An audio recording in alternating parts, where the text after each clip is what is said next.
प्रायोजक છે international institute of hotel management is one of the best hotel schools in the world held by 50 countries join IIHM. અમદાવાદમાં પત્રકાર ચિરાગની હત્યા થઈ છે કે આત્મહત્યા તેની પોલીસ પાસે હજુ કોઈ કડી નહીં. FSL રિપોર્ટ બાદ સત્ય આવશે બહાર. પરિવારજનોની CBI તપાસની માંગ. પ્રદેશ ભાજપની ચૂંટણી સમિતિની બેઠકમાં 26 લોકસભા બેઠક પર ચર્ચા પૂર્ણ. હવે કોર કમિટીના સભ્યો ઉમેદવારો પર કરશે ચર્ચા.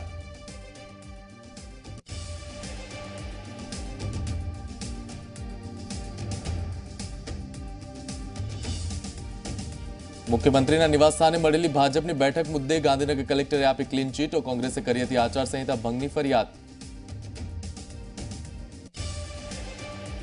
ખોડલધામના પૂર્વ પ્રમુખ પરેશ ગજેરાની રાજકોટથી ચૂંટણી લડવાની ઈચ્છા. નરેશ પટેલે કહ્યું, રાજકારણમાં આગળ વધશો તો જ સમાજનો ભાવ પૂછાશે.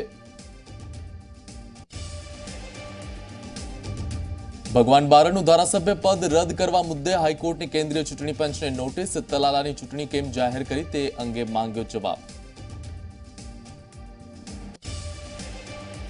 प्रायोजक છે international institute of hotel management is one of the best hotel schools in the world held by 50 countries join IIHM. નમસ્કાર, ઝી 24 કલાક પર આપનું સ્વાગત છે. હું છું યશ અને મારી સાથે છે મિહિર. સમાચારો પર નજર કરીએ તો અમદાવાદમાં પત્રકાર ચિરાગ પટેલના થયેલા અપમૃત્યુને લઈને હજુ અસમંજસ છે. આ હત્યા છે કે આત્મહત્યા તે અંગે હજુ સુધી કોઈ સ્પષ્ટતા નથી થઈ. આ અંગે પોલીસે કહ્યું કે ચિરાગ પટેલની હત્યા કે આત્મહત્યા બંને થિયરી પર તપાસ કરવામાં આવી રહી છે. જે સ્થળેથી તેનો મૃતદેહ મળ્યો તે સ્થળે FSL અને ડોગ સ્ક્વોડ સાથે તપાસ કરવામાં આવી છે અને FSLના પ્રાથમિક રિપોર્ટમાં ચિરાગ પટેલના શરીર પર ઈજાના પણ કોઈ નિશાન નથી મળ્યા અને તેની સાથે કોઈ બળજબરી કરવામાં આવી હોય તેવું પણ સામે નથી આવ્યું. તો અત્યાર સુધીમાં પોલીસે 7 CCTV કેમેરાના ફૂટેજ મેળવ્યા, જેમાં એક મંદિર પાસે ચિરાગ એકલો બેઠેલો દેખાય છે. આ ઉપરાંત અન્ય CCTV મેળવવાની દિશામાં કામગીરી ચાલી રહી છે. તો તેના પોકેટમાંથી ચિઠ્ઠી પણ મળી છે, જે ચિઠ્ઠીમાં તેના રૂપિયાની લેતી દેતીના હિસાબો છે, જેમાં ચિરાગે 3 મિત્રોને રૂપિયા આપ્યા હોવાનું જાણવા મળ્યું છે. વિશેરાના રિપોર્ટ આવવાના બાકી છે અને એ રિપોર્ટ આવ્યા બાદ મોતનું સાચું કારણ જાણવા મળી શકશે. તો બીજી બાજુ એવી વાત પણ સામે આવી છે કે ખેડા અને અમદાવાદ પૂર્વના સાંસદે તેમના વિસ્તારમાં કરેલી ગ્રાન્ટ કેટલી વાપરી છે તે અંગે ચિરાગ પટેલે RTI પણ કરી હતી.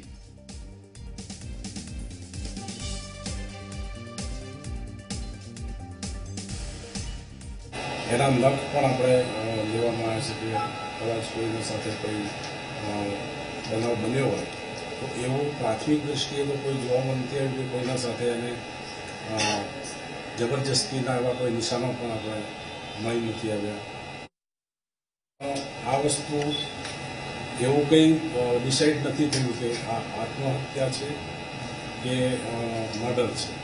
એટલે એના માટે અત્યારે પણ આપણે અલગ અલગ ટીમો આ બાબતની તપાસ કરી રહી છે. એના પર્સમાંથી એક ચિઠ્ઠી મળી આવી છે. એ ચિઠ્ઠીમાં એણે પોતાના 3 મિત્રોને પૈસા આપેલા છે ઓછીના, એનો એણે ઉલ્લેખ કરેલો છે. એણે 35,000 રૂપિયા એક જગ્યાએ રોકાણ કરેલું છે, એનો પણ એણે ઉલ્લેખ કરેલો છે. એના સિવાય પેટીએમ, વોલેટ એમાંથી જે ટ્રાન્સફર કર્યો છે એનો પણ એનો ઉલ્લેખ કરેલો છે. આ ચબરખીને પણ જોતા એક અંદાજો આવી શકે કે જ્યારે કોઈ મને સુસાઇડ કરવાનો છે તો ચબરખીમાં લખતો ગયો છે કે મારા બાકી લેણના પૈસા ક્યાં કે લોકો પાસે છે, એ પણ અમને મળી આવે છે. માંગુ છું કે joint commissioner crime branch, DCP crime, DCP cyber crime, આ ઉપરાંત DCP હું ઝોન, આ ઉપરાંત અમારા એડિશનલ CP સેક્ટર 2, મારી PA ટીમ, આમ કરીને 6 IPS ઓફિસર, 2 SCP, 2 PA અને એના સિવાયના ઘણા બધા PSI જે આ સાથે જોડાયેલા છે. આ આખી ટીમ વર્ક કરી રહી છે. છતાં પણ અમે બંને બાજુ ખુલ્લા ઓપન છીએ કે એનું મર્ડર હોઈ શકે છે, તો એ દિશામાં પણ અમારી ટીમ કામ કરે છે. એનું સુસાઇડ હોઈ શકે છે, તો સુસાઇડ માટેના જેટલા પણ પુરાવા હજી બાકી છે એને ભેગા કરીને અમે કરી રહ્યા છીએ. જો મર્ડર હોય તો એની કઈ થિયરી હોઈ શકે, એના માટેના ક્યાં પુરાવા હોઈ શકે એના માટે પણ અમે વર્ક કરી રહ્યા છીએ. તો પત્રકાર ચિરાગ પટેલના મોતને લઈ 4 દિવસ પછી પણ પોલીસ હજુ સુધી કોઈ ચોક્કસ તારણ સુધી નથી પહોંચી શકી. ત્યારે પરિવારજનો ગૃહ રાજ્યમંત્રી પ્રદીપસિંહ જાડેજાને મળવા પહોંચ્યા, પરંતુ તેઓ બહાર હોવાથી સચિવ મનોજભાઈને યોગ્ય કાર્યવાહી ન કરી હોવાની રજૂઆત કરાઈ. સાથે જ આ કેસમાં CBI તપાસની માંગણી પણ કરવામાં આવી. સોશિયલ મીડિયા પર ચિરાગ પટેલની હત્યા બાદ ન્યાયની માંગણી ઉગ્ર બની છે. અમે બધા જોઈન્ટ થઈ માનનીય સાહેબ પાસે આવ્યા, પણ કોઈ સંજોગે સાહેબ મળી શક્યા નથી. માનનીય સચિવ શ્રી મનોજભાઈ સાહેબ અમને આશ્વાસન આપ્યું કે તમારે સીબીઆઈની ઇન્કવાયરી અમે તો રજૂઆત કરી કે ભાઈ આ તો તાત્કાલિક સીબીઆઈ થયું છે. પોલીસમાં તો માન્ય આપણે પોલીસ ખાતામાં કહીએ તો અમને તો જવાબ જ ન મળે કે ભાઈ ઇન્કવાયરી ચાલુ છે. હવે અમારે તો એ વિષય નહીં કે આ બધું કેવું ઇન્કવાયરી ને કેવું બધું. અમારે તો આ એક નાનકડો બાળક કોઈ ન્યાય કોઈ જાતનો અન્યાય જ નહીં કરે કોઈના સાથે વર્તન ખરાબ નથી કર્યું. હા, એવો માણસ કે કાંઈક જતો રહે એટલે અમે તો બહુ ચિંતા છીએ. સરકારને વિનંતી કરીએ, સરકાર ગમે તે સંજોગોમાં કોઈ પણ તે એક આકાશ પાતાળ એક કરે અને આ સરકાર અમને ન્યાય આપે. અને અમે એ માંગ કરવા માટે આવ્યા હતા, અમારો જે કેસ પોલીસ હેન્ડલ કરી રહી છે એના જગ્યાએ ક્રાઇમ બ્રાન્ચને સોંપવામાં આવે, જેથી કરીને અમને કોઈ પણ આમાં ન્યાય સાચો મળે. અને અમારા ગુજરાતમાં જે સરકાર છે, ભાજપ સરકાર, એ પણ બહુ અમને ન્યાય આપે એવી અમને ઈચ્છા રાખીએ છીએ. અને વહેલા પણ અમને કંઈ પણ કડી મળી રહે અને એમાં પોલીસ તપાસ કરે. અને અમારું તો પોતાના એક બ્રધર તરીકે મારે એવું કહેવું કે આ જે કેસ જો ક્રાઇમ બ્રાન્ચને સોંપવામાં આવે તો આમાં કંઈ પણ કડી બહાર આવે. અને છેલ્લા 3 દિવસથી પોલીસ આમાં ઘણું બધું કરી રહી છે, પણ અમને કોઈ રિપ્લાય આપતી જ નથી. કે અમે ખાલી એક જ આન્સર આપે છે કે અમે તપાસ કરી રહ્યા છીએ, પણ સાહેબ મારું પોતાનું એવું કહેવું 3 દિવસ થઈ ગયા હોય તો આમાં કોઈ પણ તો ખુલ્યું હોય અને પોલીસને મળ્યો હોઈ શકે ને. આગળ તે સમાચારમાં તો ગાંધીનગર ભાજપની ચૂંટણી સમિતિની બેઠકમાં લોકસભાની તમામ બેઠકો પરની ચર્ચા પૂર્ણ થઈ છે. અંતિમ દિવસે 4 લોકસભા બેઠક અંગે ચર્ચા કરાઈ, જેમાં જૂનાગઢ બેઠક પર કોળી ઉમેદવારને ટિકિટ આપવા અંગે ચર્ચા થઈ. તો આ સિવાય પોરબંદરમાં અત્યારના સાંસદ વિઠ્ઠલ રાદડિયાની તબિયત નાદુરસ્ત છે, જેના કારણે તેઓ ચૂંટણી નહીં લડે. તેમની સાથે તેમના પરિવારમાંથી કોઈને ટિકિટ અપાય તેવી શક્યતા છે. તો આ સિવાય જશવંતીબહેન કોરાટ અને મનસુખ ખાચરિયાના નામો પણ ચર્ચામાં છે. કચ્છથી વર્તમાન સાંસદ વિનોદ ચાવડા, જિલ્લા પંચાયતના સભ્ય નરેશ મહેશ્વરી, મહિલા અગ્રણી કે સિનિયર દલિત નેતાને ટિકિટ અપાઈ શકે છે. તો રાજકોટ બેઠક માટે વર્તમાન સાંસદ મોહન કુંડારિયાને રિપીટ કરવામાં આવી શકે છે. તે સિવાય ધનસુખ ભંડેરી અને ડોક્ટર ભરત બોઘરાએ પણ દાવેદારી નોંધાવી છે. આજે 26 લોકસભાના હિયરિંગની પ્રોસિજર એ પૂર્ણ થઈ છે. પ્રદેશની ચૂંટણી સમિતિની બેઠક મળશે અને ત્યારબાદ કેન્દ્રીય પાર્લામેન્ટરી બોર્ડ જે તારીખ આપશે એ તારીખે ભાજપ ગુજરાતના મુખ્ય નેતાશ્રીઓ દિલ્હી જઈને સંભવિત લોકસભાના ઉમેદવારોની નામોની યાદી કેન્દ્રીય પાર્લામેન્ટરી બોર્ડ સમક્ષ રજૂ કરશે.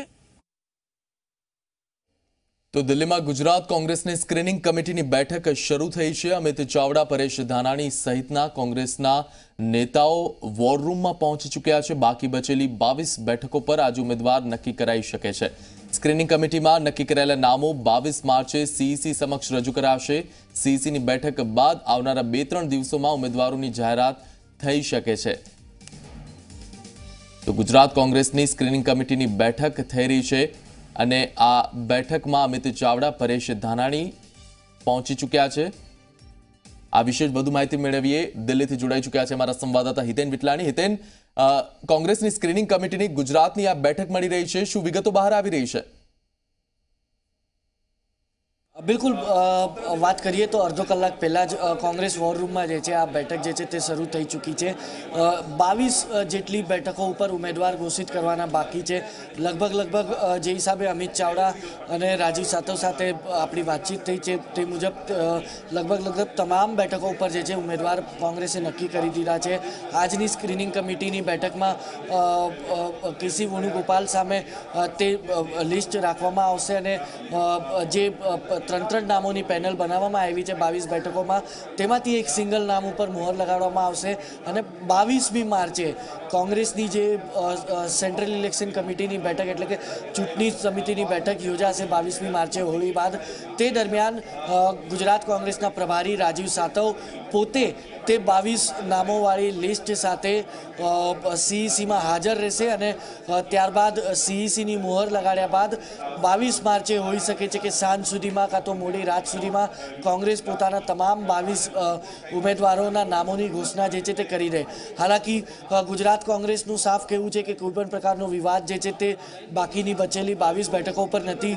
વિવાદ હતો જરૂર, જે હિસાબે 2 દિવસ અગાઉ 17 માર્ચે જે સ્ક્રીનિંગ કમિટીની બેઠક મળવાની હતી તે રદ થઈ હતી. અમિત ચાવડા અને પરેશ ધાનાણીને ફરી એકવાર તે વહેલી સવારે તે અમદાવાદ પહોંચી ચૂક્યા હતા, પણ તેની પાછળનું કારણ એ હતું કારણ કે જે હિસાબે વિરોધના સૂર દેખાણા હતા ત્યારબાદ રાષ્ટ્રીય નેતૃત્વએ સાફ કહ્યું કે તમે ગુજરાત પાછા જાઓ અને નવા નામોના પેનલ સાથે તમામનો જે વિરોધ છે તે શાંત કર્યા બાદ નવા નામોના પેનલ સાથે તે દિલ્હી પહોંચો. એટલે હવે ક્યાંક ને ક્યાંક વિરોધનો અંત આવી ચૂક્યો છે અને 22 માર્ચ સુધીમાં ઉમેદવારોની ઘોષણા થાય તેવું દેખાઈ રહ્યું છે. જી હિતેન, આભાર આપનો આ સમગ્ર માહિતી બદલ. તો સીઈસીની બેઠક બાદ આગામી 3 દિવસમાં નામોની જાહેરાત થશે અને હાલ સ્ક્રીનિંગ કમિટીની બેઠક દિલ્હીમાં મળી રહી છે.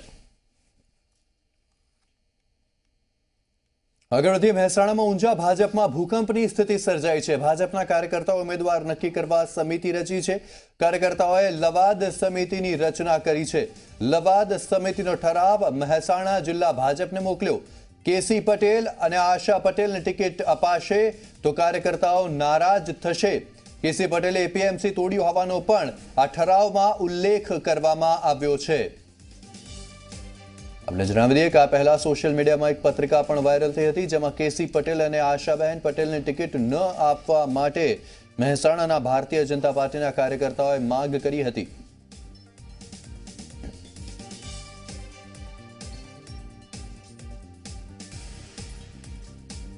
તો લવાદ સમિતિ દ્વારા ઠરાવ કરવામાં આવ્યો અને જિલ્લા ભાજપ કાર્યાલય ખાતે તે ઠરાવ આપી દેવામાં આવ્યો છે.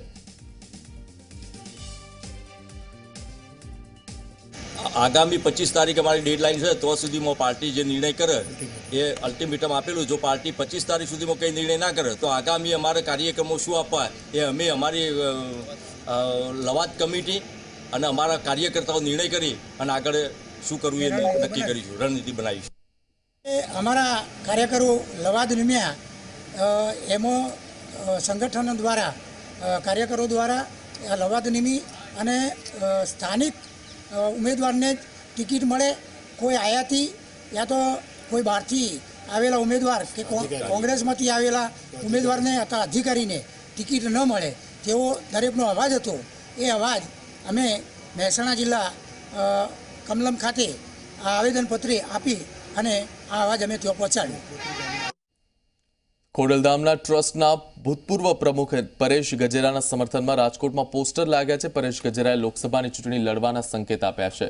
તેમણે જણાવ્યું કે ચૂંટણી લડવાની વાત આવશે તો હું રાજકોટથી લડવાની ઈચ્છા ધરાવીશ. ત્યારે બીજી બાજુ ખોડલધામ ટ્રસ્ટના ચેરમેન નરેશ પટેલે પણ મહત્વનું નિવેદન આપ્યું. પાટીદાર યુવાનોને સંબોધતા તેમણે જણાવ્યું કે રાજકારણમાં આગળ વધો તો જ સમાજનો ભાવ પૂછાશે. તો રાજકારણથી દૂર રહેવાની વાતો કરતા નરેશ પટેલે યુટર્ન માર્યો અને રાજકારણમાં આગળ વધવાના સંકેત આપ્યા.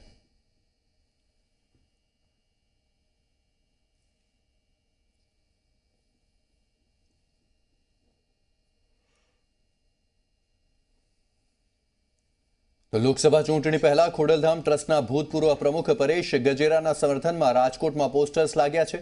પરેશ ગજેરાએ પણ લોકસભા ચૂંટણી લડવાના સંકેત આપ્યા. તેમણે કહ્યું કે ચૂંટણી લડવાની વાત આવશે તો હું રાજકોટથી લડવાની ઈચ્છા રાખીશ. ગજેરાએ આગળ કહ્યું કે સમાજના આગેવાનો અને મિત્રો સાથે ચર્ચા કર્યા બાદ ચૂંટણી લડવાનો નિર્ણય લઈશ, પણ આવો કોઈ નિર્ણય લઈશ તો રાજકોટ માટે જ લઈશ. ચર્ચા કરીશ, તમામ ટ્રસ્ટીઓ સાથે ચર્ચા કરશું, અમારા હિતેચ્છુ જે કાંઈ અમારા મિત્રો છે, બીજી સંસ્થાના આગેવાનો છે એની સાથે ચર્ચા કરશું અને 100% ભવિષ્યમાં પોલિટિક્સમાં સારા લોકોને આવવું જોઈએ. કોણ આવી શકે એમ છે, સંસ્થામાંથી કોણ આગળ આવી શકે એમ છે, સમાજમાંથી કોણ આગળ આવી શકે છે, એ બધું અમારા તમામ આગેવાનોને ચર્ચા કરી અને આગળ જતાં ચોક્કસ નિર્ણય કરશું કે કેવી રીતના પોલિટિક્સમાં આવવું જોઈએ અને કેવી રીતના આગળ વધવું જોઈએ. જ્યારે મેં રાજીનામું આપ્યું ત્યારે એવી એક વાત હતી કે મેં પોલિટિક્સમાં રાજકારણમાં જવા માટે રાજીનામું આપ્યું છે, પણ એવી વાત નહોતી. પણ અત્યારે પણ સતત જ્યારે ઇલેક્શન નજીક આવી ગયું, ચૂંટણી નજીક આવી ગઈ ત્યારે અમારા હિતેચ્છુ હોય, અમારા મિત્રો હોય, સંસ્થામાંથી બધેથી ખૂબ પ્રેશર એક બની રહ્યું છે કે સારા લોકોને રાજકારણમાં આવવું જોઈએ તો પરેશભાઈ તમે ચૂંટણીમાં આવો, તમે પોલિટિક્સમાં જંપ લાવો. એટલે હવે આજ દિવસ સુધી કોઈ આવી વાત અહીંયા સંસ્થામાં કે સમાજમાં મેં કરી નહોતી. હવે પછી બધાને ભેગા થઈ અને નિર્ણય કરશું કે હવે નરેશભાઈએ પણ એક મહત્વપૂર્ણ નિવેદન કર્યું છે, ત્યારે અમે બધા ભેગા થઈને નિર્ણય કરશું કે હવે કેવી રીતના પોલિટિક્સમાં જવું અને કોને કોને જવું જોઈએ. મારો જન્મ રાજકોટ થયો છે. હું પહેલેથી રાજકોટનો જ છું, રાજકોટ રહેવાસી જ છું. ભવિષ્યમાં ક્યારેય પણ હું ચૂંટણી લડીશ તો હું રાજકોટમાંથી જ લડીશ. ખોડલધામ ટ્રસ્ટના ચેરમેન નરેશ પટેલે ધોરાજીના કાર્યક્રમમાં પાટીદાર યુવાનોને સંબોધતા કહ્યું, રાજકારણમાં આગળ વધો તો જ કોઈક પાટીદાર સમાજનો ભાવ પૂછશે. સામાન્ય રીતે રાજકારણથી દૂર રહેવાની વાતો કરનારા નરેશ પટેલે અચાનક યુ-ટર્ન લીધો. લોકસભા ચૂંટણી આવતા બદલાયેલા રાજકીય સમીકરણો વચ્ચે નરેશ પટેલે પણ મૂડ બદલ્યો. ધોરાજીના કાર્યક્રમમાં તેમણે કહ્યું, રાજકારણ વિના આપણી પ્રગતિ પણ નથી થતી અને સમાજને જો આગળ ઈચ્છતા હોય તો કોઈ પણ ક્ષેત્રમાં રાજકારણ જરૂરી છે.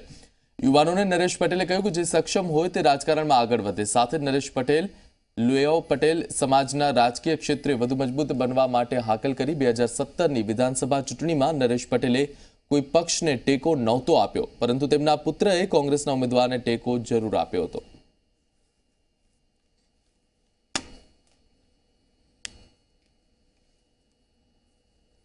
તો પરેશ ગજરા બાદ ખોડલધામ સંસ્થાને પડ્યો છે વધુ એક ફટકો. ટ્રસ્ટમાં આંતરિક વિખવાદથી કંટાળી ખોડલધામ ટ્રસ્ટની મહિલા સમિતિના પ્રમુખ સહિત કન્વીનર્સે રાજીનામા ધરી દીધા છે. મહિલા સમિતિના પ્રમુખ શર્મિલાબહેન બાંભણિયા ઉપરાંત કન્વીનર અનિતાબહેન દુધાત્રા, જાગૃતિબહેન ઘાડિયા અને જ્યોત્સનાબહેન ટીલાળાએ રાજીનામું આપ્યું. ખોડલધામ ટ્રસ્ટમાંથી રાજીનામું આપનાર મહિલા સમિતિના ભૂતપૂર્વ પ્રમુખ શર્મિલા બાંભણિયાએ કહ્યું કે તેમણે વૈચારિક મતભેદોના કારણે રાજીનામું આપ્યું છે. તેમણે કહ્યું કે પરેશ ગજરા કે નરેશ પટેલ ચૂંટણી લડે તો અમે તેમને સહકાર આપીશું. એવું સામે આવ્યું છે કે નવરાત્રી વખતે યોજાયેલા રાસોત્સવથી ટ્રસ્ટમાં કકળાટ શરૂ થયો હતો, જેના ભાગરૂપે જ આ રાજીનામા પડ્યા. રાજીનામું ધરનારા સભ્યોનો દાવો છે કે કાર્યક્રમની જવાબદારી મહિલા સભ્યોને સોંપાતી હતી, પણ તેની કોઈ નોંધ ન હતી લેવાતી. તો બીજી બાજુ વિવાદ મોટો ન થાય તે માટે ખોડલધામ ટ્રસ્ટે વોર્ડ અને ઝોન વાઇઝ કન્વીનરની અલગ અલગ ટીમ બનાવી દીધી.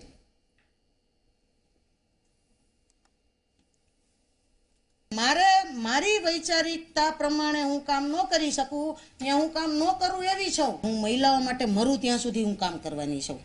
નંબર 2, દરેક મહિલા સામાજિક રીતે સંગઠિત થાય, એ કોઈ પણ સમાજની હોય. હું મહિલા માટે જ કામ કરવા માંગુ છું. મારી વિચારધારા આજે મહિલાઓની હતી, કાલે મહિલાઓની છે. મારે ભાજપને કોંગ્રેસને કાંઈ લેવા દેવા નથી. હું તો આવતી કોર્પોરેશનમાં કહેવાની છું, ભાઈ જેટલી મહિલાઓને ટિકિટ આપી હોય ને એટલી કોંગ્રેસમાં હોય ભાજપમાં હોય જીતાડો. જે લોકો લીડરશિપના ગુણ ધરાવતા હોય અને જેને જે ફિલ્ડમાં લીડરશિપ ગમતી હોય ને એને કામ કરવું જ જોઈએ, અને એવા લોકોને સપોર્ટ કરવા માટે અમે કાયમ બેઠા છીએ. નરેશભાઈ આવે તોય સપોર્ટ કરી અને પરેશભાઈ આવે તોય સપોર્ટ.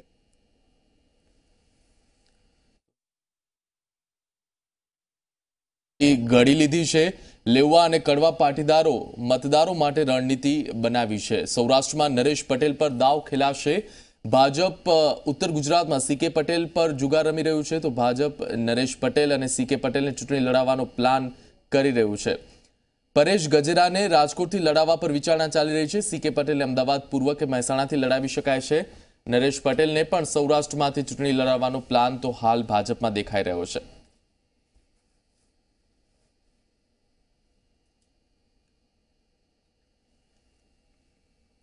આગળ વધીશું અરાઉન્ડ ગુજરાતમાં. હાલ રોકાઈશું એક બ્રેક માટે.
Welcome back. તો લોકસભા ચૂંટણી લડવાની મંજૂરી માટે હાર્દિકે કરેલી અરજી પર હવે હાઈકોર્ટમાં 26મી માર્ચે સુનાવણી થશે.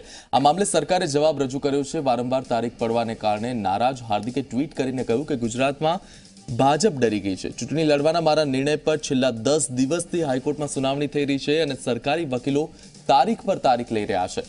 ભાજપ મને ચૂંટણી લડવાથી રોકવાના દરેક પ્રયાસ કરી રહ્યું છે અને ભાજપના આવા પ્રયાસોથી હું ચૂંટણી ન લડી શક્યો તો ગુજરાત અને દેશમાં કોંગ્રેસના ઉમેદવારને જીતાડવા માટે પ્રચાર કરીશ. કોંગ્રેસ પાર્ટીની સરકાર બનશે અને રાહુલ ગાંધી વડાપ્રધાન બનશે એવો વિશ્વાસ પણ વ્યક્ત કર્યો.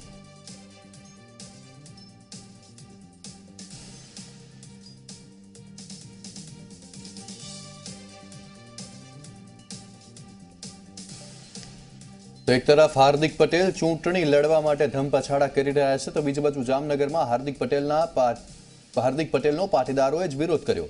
ધ્રોલ ખાતે પાટીદારોએ હાર્દિકનો વિરોધ કર્યો અને પાટીદાર યુવાનોએ હાર્દિક વિરુદ્ધ સૂત્રોચ્ચાર કર્યા. પાટીદાર સમાજનો ગદ્દાર હાર્દિક પટેલ, આ પ્રકારના સૂત્રોચ્ચાર પાટીદાર સમાજના લોકોએ જ કર્યા.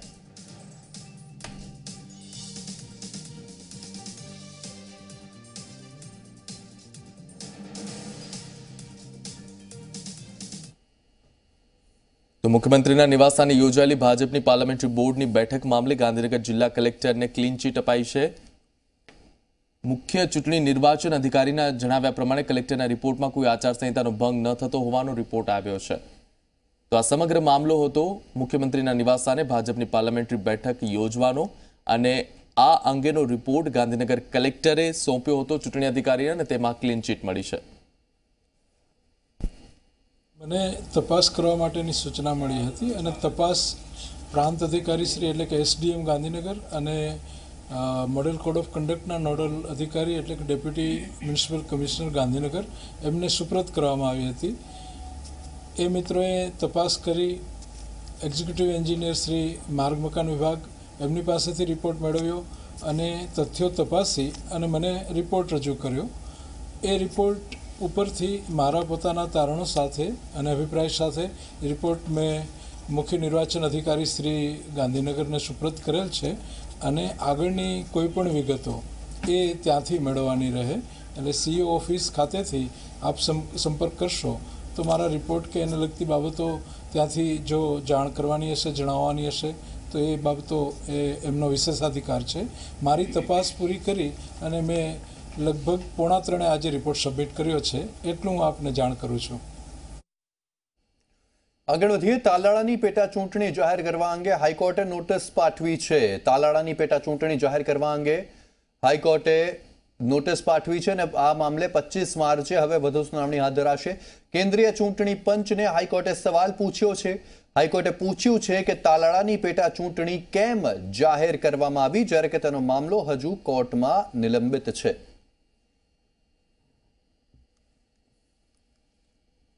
ભાવનગર લોકસભાના સાંસદ ભારતીબેન શિયાળ વિરુદ્ધ આચાર સંહિતાની ફરિયાદ નોંધાઈ છે. સાંસદ ભારતીબેન શિયાળ અખબારોમાં લોક પ્રસિદ્ધિની જાહેરાત આપતા હોવાની ફરિયાદ નોંધવામાં આવી. બોટાદ જિલ્લા કોંગ્રેસ પ્રમુખ રમેશ મેરે આ ફરિયાદ નોંધાવી છે.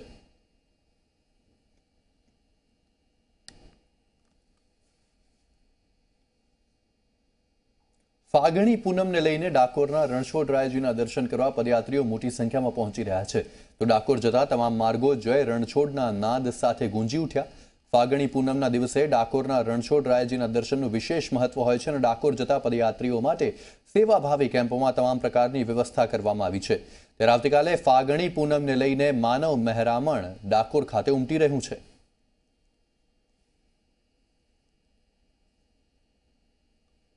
રંગોના ઉત્સવ તરીકે ઓળખાતા હોળીને હવે ગણતરીના દિવસો બાકી છે. ભક્તો ભગવાન દ્વારકાધીશના દર્શન કરવા માટે અધીરા બન્યા છે. હોળીના દિવસે દ્વારકામાં આવેલા જગત મંદિરમાં ફૂલડોલોત્સવનું આયોજન કરવામાં આવ્યું, જેને લઈ મોટી સંખ્યામાં ભક્તો ભક્તિના રંગમાં રંગાવા દૂર દૂરથી પગપાળા ચાલીને આવે છે.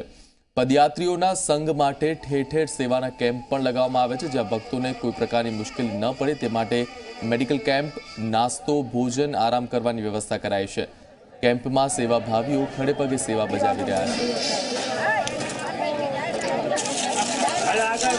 આ કેમ્પની ઉપલબ્ધતા એવી છે કે અહીંયા યાત્રાળુ પોતાનો વિસામો લઈ થોડું જલપાન કરે, થોડું શરબત પીએ, થોડું નાસ્તો પણ કરે. આવી રીતના બધા કેમ્પ દરેક કેમ્પમાં આવું ચાલી રહ્યું છે. ત્યારે અમે એવું ઈચ્છીએ છીએ કે લાખો ભાવિકો શ્રદ્ધાળુઓ જે ચાલીને આવે છે એ દ્વારકામાં સારી રીતે હોળી ઉત્સવ મનાવે. દ્વારકામાં જે ફૂલડોળ ઉત્સવ આવે છે એને માણવા માટે થઈને નીકળે છે. અમે એક નહીં પણ એવા લાખો શ્રદ્ધાળુઓ કે જે દ્વારકા જઈ રહ્યા છે, એમાં નાના બાળકોથી માંડીને વૃદ્ધો પણ છે, યંગસ્ટરો છે, પણ જે અમુક તો સ્કૂલમાં ભણતા અત્યારે એક્ઝામમાંથી આવે છે એવા વિદ્યાર્થીઓ પણ છે. અને ન ચાલી શકે, આપણે માન્યમ ન આવે એટલા મોટા વૃદ્ધો પણ જેમાં હાજર છે. સાળંગપુરમાં બીએપીએસ સ્વામિનારાયણ મંદિર ખાતે પુષ્પ ડોલોત્સવની તડામાર તૈયારીઓ ચાલી રહી છે. 21મી માર્ચે બપોરે 4 વાગે પુષ્પ ડોલોત્સવનો પ્રારંભ થશે. કાર્યક્રમમાં આશરે 1 લાખ જેટલા ભક્તો ભાગ લેશે. આ વર્ષે પાણીની અછતને લઈને પુષ્પ ડોલોત્સવમાં પાણીનો ઉપયોગ નહીં કરવામાં આવે, પરંતુ તેની જગ્યાએ ગુલાલ અને ફૂલોનો ઉપયોગ કરવામાં આવશે. કાર્યક્રમમાં 6000 પુરુષ સ્વયંસેવકો, 2500 મહિલા સ્વયંસેવકો સેવા આપશે. તેમજ અલગ અલગ પ્રકારના 30 વિભાગો બનાવવામાં આવ્યા છે. હાલમાં 10 લાખ સ્ક્વેર ફૂટ મીટરમાં સભામંડપ તૈયાર કરાઈ રહ્યો છે અને પુષ્પ ડોલોત્સવને લઈને ભક્તોમાં અનેરો આનંદ જોવા મળી રહ્યો છે. અહીંયા છેલ્લા 200 વર્ષોથી પુષ્પ ડોલોત્સવની ઉજવણી કરવામાં આવે છે.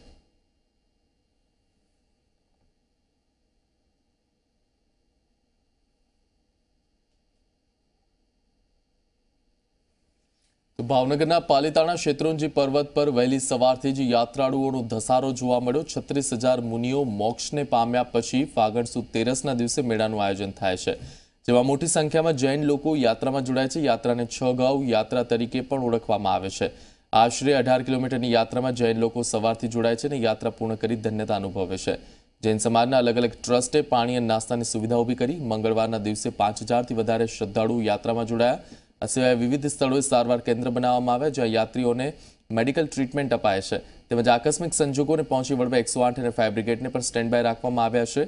6 ગાઉની આ પ્રદક્ષિણાનો રસ્તો અતિ કઠિન હોય છે, પરંતુ એક વખત યાત્રા કરી હોય તેને ફરી પણ યાત્રા કરવાનું મન થાય છે. આ સિદ્ધવડનું જે મહત્વ છે તે જગ્યા અતિ પવિત્ર અને અહીંયા ગાડી વડની છાયામાં આદેશ્વર ભગવાનના ચરણ પાદુકા સ્થિત છે. ત્યાં આગળ આજે ખૂબ લોકો પોતાની 6 ગાઉ યાત્રા પરિપૂર્ણ કરી અને અહીંયા ચૈત્યવંદનનો લાભ લઈ, પૂજાનો લાભ લઈ અને અહીંયાના પાલની ભક્તિનો લાભ લે છે. આનું મહત્વ એ છે કે અહીંયાનું હમણાં આજે આપણે આમ જાત્રા કરીએ તો બધા કે આજના બીજે મોક્ષે જઈએ છીએ આપણે, એટલે બીજા મોક્ષ એટલે આજની 21st સેન્ચુરીમાં બીજે મોક્ષે જવું ઇટ્સ નોટ ઇઝી. કેટલા કર્મ ખપાવીને આપણને મળે છે મોક્ષ, અને આજે આટલા પબ્લિક અહીંયા હમણાં જાત્રા કરવા આ મોક્ષી ગયેલા એની યાદની અંદર આ 6 ગાઉની યાત્રા કરવામાં આવે છે. નીચે સિદ્ધવડ છે, જ્યાં આદિશ્વર પરમાત્મા પ્રભુના ચરણ પાદુકાઓ છે. અનેક યાત્રિકો અહીંયા આવી પોતાના આત્માનું કલ્યાણ કરે છે. આગળ વધી અત્યાર સુધી ડીટીએચ અને કેબલ ઓપરેટર્સ એક પેકેજ બુકેટ પર કામ કરી રહ્યા હતા. જોકે હવે ટ્રાઈના નવા નિયમો મુજબ ગ્રાહકોને દરેક ચેનલના જુદા જુદા પૈસા ચૂકવવાના રહે છે. ત્યારે આ વ્યવસ્થામાં લોકોનો કેવી રીતે ફાયદો થાય તે માટે સિરિયલ કલાકારો દ્વારા ઝી ટીવીએ પ્રયાસો શરૂ કર્યા. ઝી ટીવીની ફેમસ સિરિયલ ઇશ્ક સુભાનલ્લાહના કલાકાર અદનાન ખાન અમદાવાદ આવ્યા હતા. અમદાવાદના સેટેલાઇટ વિસ્તારમાં લોકોના ઘરે ઘરે જઈને તેમણે લોકોને પેકેજ અંગે સમજાવ્યું. ગ્રાહકોને વધુ ફાયદો કેવી રીતે થાય તે અંગે પણ તેમણે માહિતી આપી.